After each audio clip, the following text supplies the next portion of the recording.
know who's not on the Dumbo ride? You or anybody else, because the ride was shut down specifically for them. We'll get to that in a second. Welcome into episode 95 of Inside 300. I'm your host, Brian Perry, getting you caught up on Disney park and theme park news in the next 300 seconds. So, let's go. Alright, so we start off this episode with a story that I despise so much I had to share it. Disney fans are furious after visiting Disneyland and being forced to watch the Kardashian family close down the Teacups and Dumbo attractions, while stars Kim and Khloe gleefully rode the classic rides with their daughters.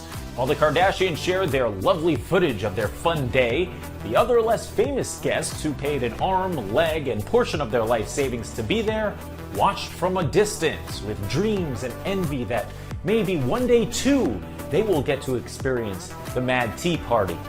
In fact, new mother Rachel Kevin uploaded a video to TikTok that stated not only were Pete Davidson's soon-to-be in-laws able to skip the line, that's normal, but they made other guests wait so they could have the entire ride to themselves. Now, it's not clear whether this was Disney's call or the Kardashians' call, but either way, it happened in Disneyland.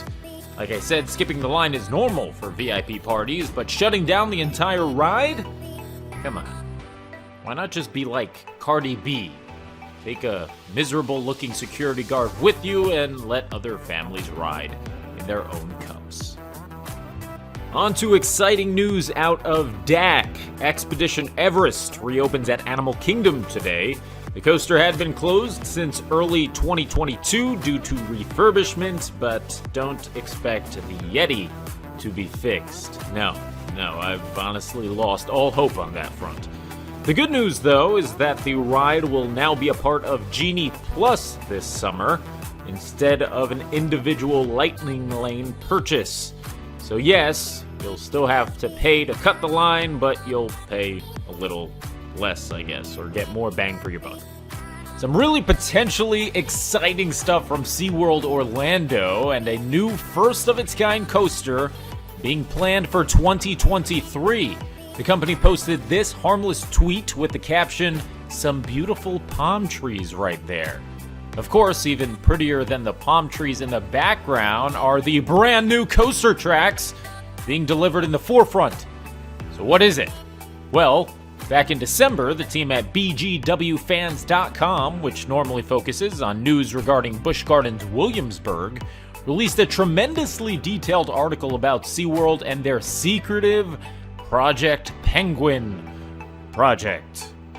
Check out the article when you have the time, because it's so well done and really dives into the history of how this coaster is coming together. The project has been planned since before the pandemic, so it's nice to see that it's actually happening. Now, the coaster is being constructed by B&M, makers of other SeaWorld favorites such as Kraken and Mako, and the team at BGW created these renderings based on city permits and documents acquired over the last 3 years.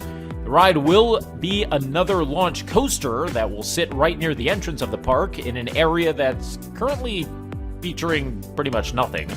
Rumors are that it could be a stand-up coaster, tying it to the rumored surf coaster name, but there's no confirmation on this either. The only official piece of information that we have from SeaWorld is this photo, so I guess I can confirm that the coaster will be blue, and that's about it. But again, really great stuff from the guys at BGWFans.com. Hopefully we see this unnamed surf coaster sooner rather than later. Who says the Germany Pavilion doesn't have any rides? Disney Parks shared this POV of the model train route at EPCOT, and it's pretty awesome. Forget Guardians, this is the coolest ride at the park that you are unable to ride yet. So if you're like me and haven't been able to get your train fix since the Walt Disney World Railroad closed, hopefully this satisfies your needs temporarily. And finally, it's time for Today in Disney History. Happy 21st birthday, Disney's Animal Kingdom Lodge. The 6-story resort is home to a 33-acre preserve in which 30 species of animals roam, and you can view them from the comforts of your very own room. The hotel is also home to Boma, the wonderful African-inspired buffet, and Sanaa, which is a restaurant that has delicious bread service, which you can enjoy while gazing upon an oblivious giraffe. That's going to do it for this episode of Inside 300. If you like what you saw, be sure to subscribe. Click that bell icon. Hello, bell. This way you're notified every time we come out with brand new content.